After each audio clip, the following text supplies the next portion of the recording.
ناته پر زحمت یار پشتی مدی خریب خربت به ولات بکار مرفته ده به قیمت و کس تو خوار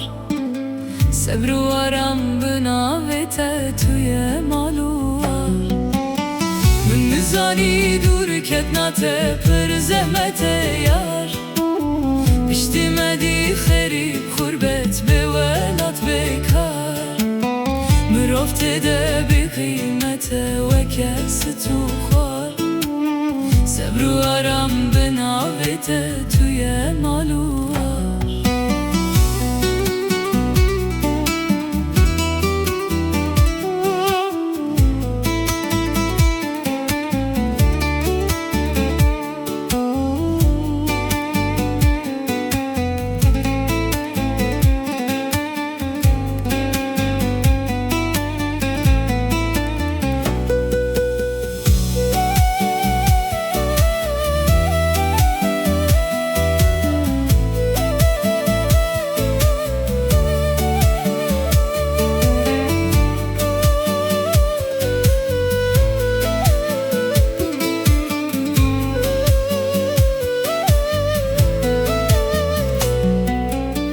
چندی دورم جا خاطت و نایده بار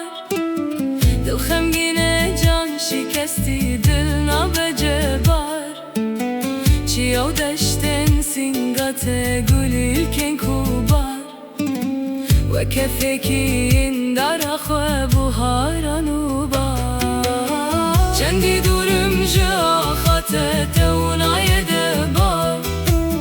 دل خمگینه جان شکستی دل نابجه بار چیو دشتن سینگات گلیل کن کوبار